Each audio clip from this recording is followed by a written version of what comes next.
Hey everybody, and welcome to part 3 of the Diamond Heights park playthrough. Now again, it's been a while since the last upload. Unfortunately, work's been really busy for me the last couple months.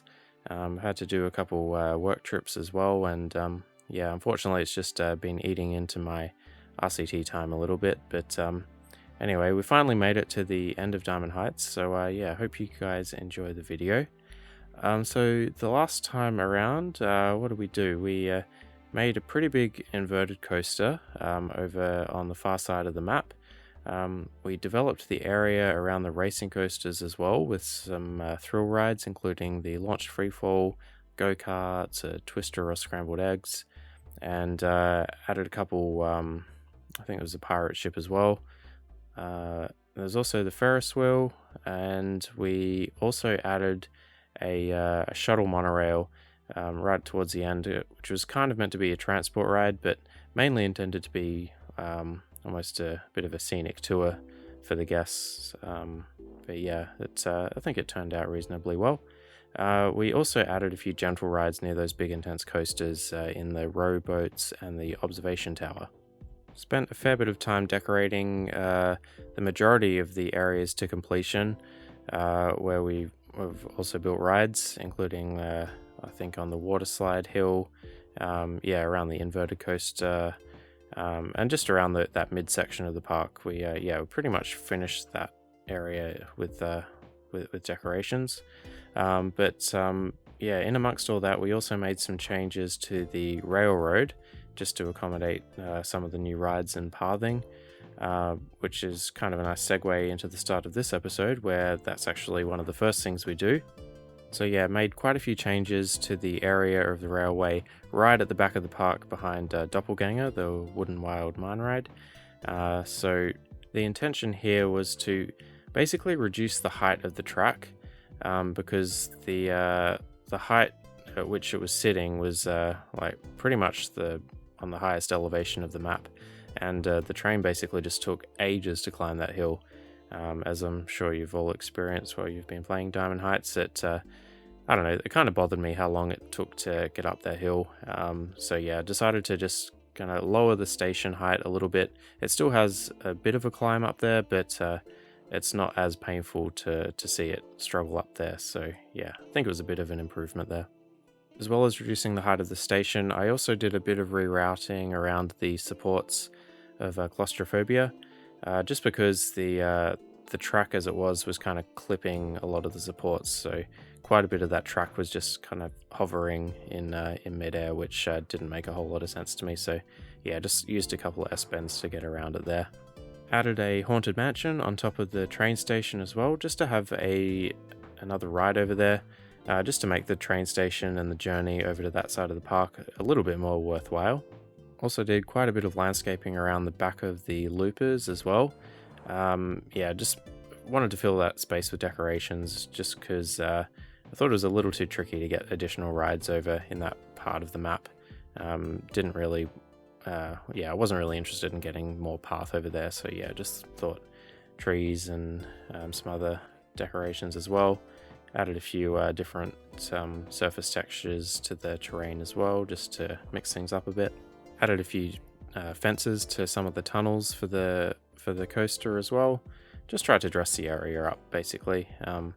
Yeah, speaking of terrain textures, I did actually add a little bit under the loops as well. I tried not to go overboard with the trees around the loops, as I did want to keep them as kind of the standout or the vocal point of the area. So yeah, I didn't want to kind of take away from that. So yeah, just a few different terrain surface textures and some shrubs around there. Also added in just a couple little sand patches down towards the water for a bit of contrast and variety. Also did a bit more polishing up around the top of the hill near Doppelganger, which was usually a bit of an awkward area to deal with. I was seriously considering just removing that train station up here altogether, but I wanted to keep the original spirit of the layout, I suppose. I didn't want to deviate too significantly, and yeah, with the haunted house up there, I think the area looks reasonable enough in the end. Also added in a few extra fences around the area of Doppelganger just to tidy that area up a little bit. It was then time to get started on filling in the area towards the back of the park, also near Doppelganger, but kind of behind the loopers, in between that section there. So I had the idea of a river rapids here, kind of weaving through the area. I really wanted to incorporate a couple of the bodies of water with the rapids track, including the small pond right at the back where the train track originally kind of cruised over, but as well as the one of the main bodies towards the lift hill of the looping coasters.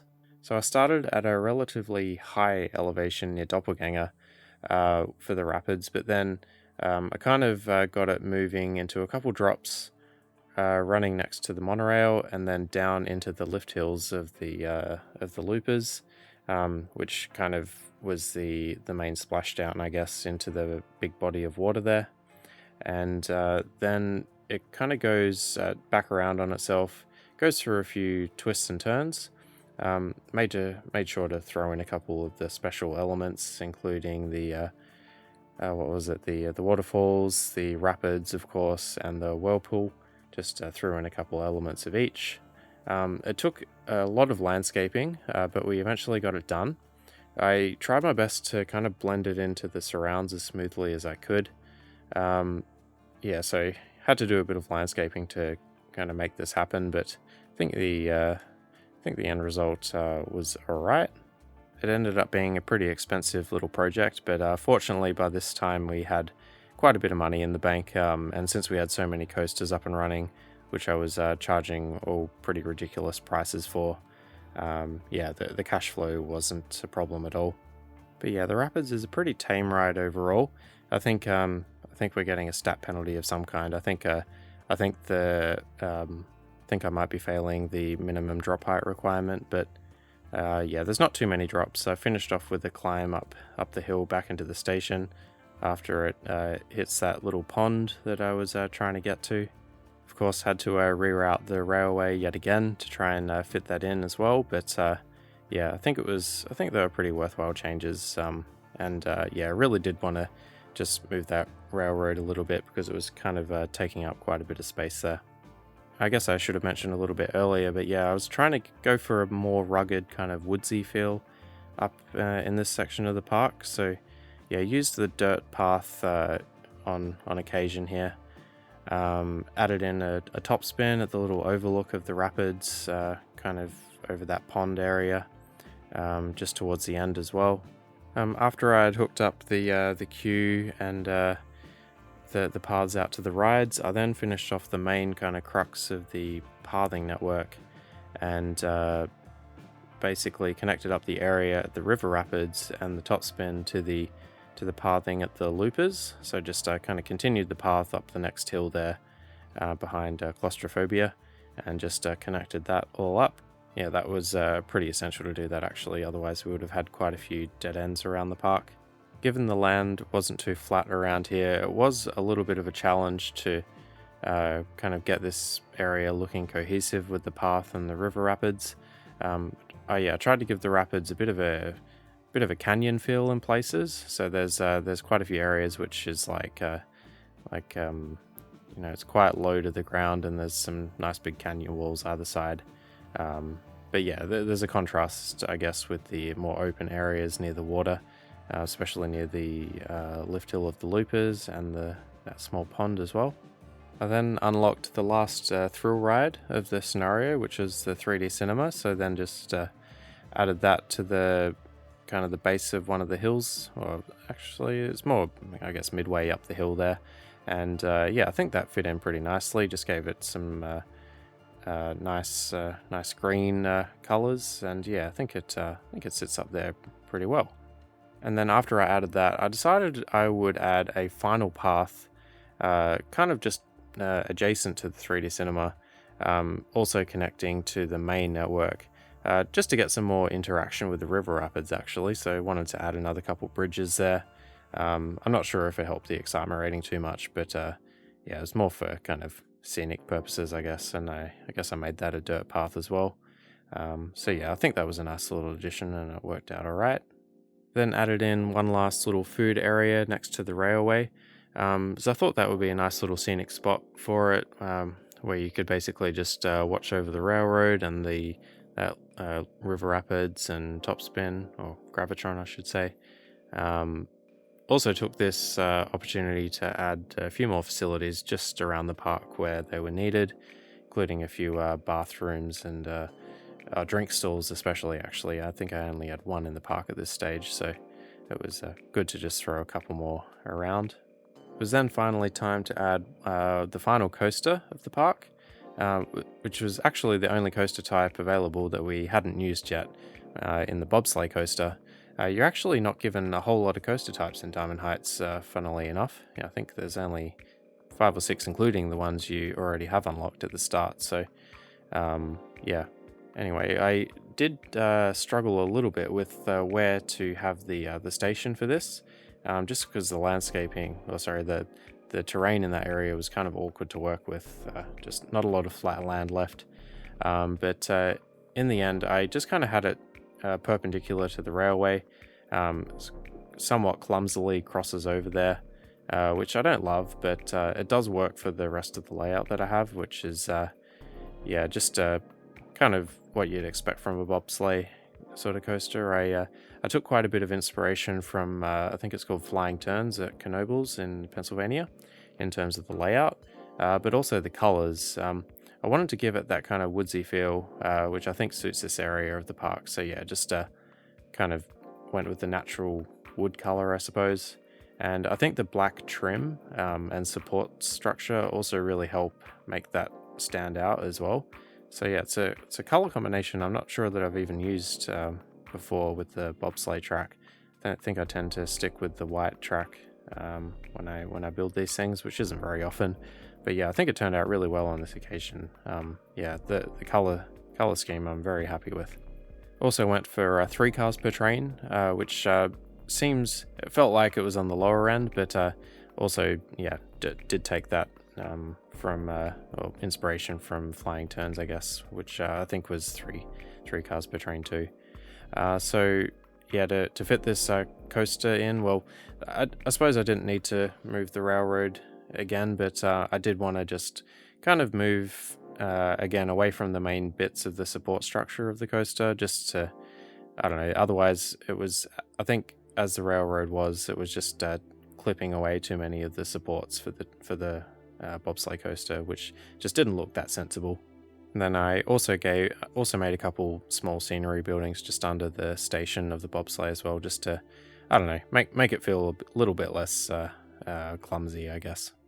So after the bobsleigh coaster was done, it now meant that most of the land in the park was filled out with a ride, which I was really happy with, as I wasn't totally sure I'd be able to get to do that at the start of the scenario, just because it's quite a large map. Granted, I didn't fill in a lot of the water space in the park is it doesn't have a ride on it, but that's kind of how I wanted to keep it. So after all the rides were in, it was then time to do quite a bit of detailing and decorating. So yeah, I wanted to get this forest kind of area done. So nothing too exciting, just a whole bunch of trees, shrubs, and different terrain textures around the place. Tried to go with the more kind of woodsy or forest sort of trees, so lots of those conifers. A lot of the trees with the kind of the darker green texture. I think they tend to look quite nice all next to each other there. I probably went a little bit overboard in places. I did try and be conscious of this, but I did try and add in a few little rocky terrain patches, one of which is around the 3D cinema, and one near the kind of main canyon area of the rapids, just to break up the swarms of trees and shrubs everywhere. I added lots of fencing around the pathing, which actually takes quite a bit of time to do that. But I think is generally worthwhile with the fencing, and I think it makes the park look a lot more realistic when you do that. So all this decorating, I think it helped actually bump up the excitement rating of the bobsleigh coaster quite a bit, but also of claustrophobia, which is the one of the racing loopers. that already had a pretty insanely high excitement rating as it was. So yeah, it was kind of cool to see that bump up even more with the added scenery. So yeah, spent a pretty huge amount of time up in this section of the map, just filling in all the little spots. But yeah, I was really pleased with how it all came together in the end. I then went around other areas of the park and added in kind of scenery where I felt the need. It's kind of interesting how like you spend a lot of time in one area of the park, like here at the forest, and it's since it's so dense, when you look around other areas of the map, they suddenly feel like a little bit shortchanged in terms of the level of detail. So yeah, I just tried to fill in a few spots around the map where I thought was just like definitely, lacking in scenery, but I did try and be mindful that you want areas to kind of stand out from each other and be different in their own right. So yeah, tried to keep each area like different enough, I suppose. While I was doing the last bits of decorating, I finally unlocked the mine theming set, which I was really pleased about. So added bits of the mine theming set in numerous places around the park, including the log flume up at Snake River Falls near the entrance of the park. There was also a few of the train stations, which I just added a few random bits and bobs there, and especially the forest as well up the back of the park. Add in quite a few bits of the mine theming set there. I don't know, there's just something about the mine theming set in RCT. I think it just seems so versatile. It's just a few little barrels and bits of, scrappy wood objects, but I don't know, if you just add them all together, they somehow just look really satisfying, and yeah, it's really fun using them and putting them together. So somehow, even after all this, I still had a little bit of time to spare, which was great, as I wanted to create a bit of a bridge here with that long section of railroad over the water that goes back towards the entrance of the park.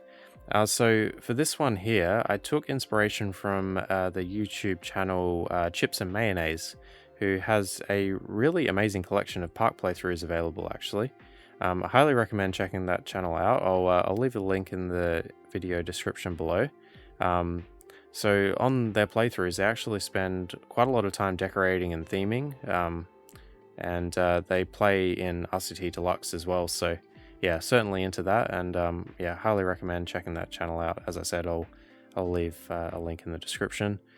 So yes, I think it was on the Trinity Islands playthrough where I saw this excellent idea, really, using the monorail track to do the kind of a suspension cable equivalent. So yeah, that was a great idea. So thanks very much for that, if you're watching. So yeah, then did some landscaping to make a pretty elevated rock bed just at the end of the bridge there, just to kind of hide the diagonal supports of the train, because I think it looks a little bit tidier that way, because those wooden supports on the diagonal train track just, yeah, they look, it's a lot. So yeah, just fixed that up, and then added a few last minute things like some rocks in the water around the place, a few sand textures here and there. And oh yeah, just one last thing was adding a little pier just near the wooden coaster, just because there wasn't a whole lot of stuff going on around here apart from those the coasters and a couple gentle rides. Yeah, just wanted a couple extra stores, a few extra options for the guests, I suppose. Yeah, along this little pier, I just added quite a few souvenir stores and a couple of balloon stores as well. Just wanted to give that kind of Carney Games sort of feel on the water. I think it turned out relatively well. In hindsight, probably could have added a couple food stalls, maybe some ice cream as well. But yeah, I was happy enough with how it turned out there. Yeah, just felt like that big body of water wasn't really, weren't really using its potential there. So yeah, I think that turned out alright. But yeah, I think that's just about it in terms of the playthrough. I, in the end, passed the objective pretty comfortably. I think the park value ended up being around the 35,000 mark, which was quite a bit more than the 20k required. But yeah, I think with the big intense coasters, that certainly helps bump up that park value. So yeah, pretty comfortably done in the end, which is great. Yeah, it had been a while, I think, since the last non-guest count objective playthrough, so yeah, it was nice to mix it up a little bit and do something a bit different here with the park value objective. But yeah, anyway, we'll finish off the video by following along the coasters as we've been doing of late, and yeah, just doing a little bit of a look around the park. Yeah, thank you very much for watching and sticking with me despite the reduced frequency of videos. Really do appreciate it, and hopefully see you in the next video. Well, thank you very much, and cheers. Bye.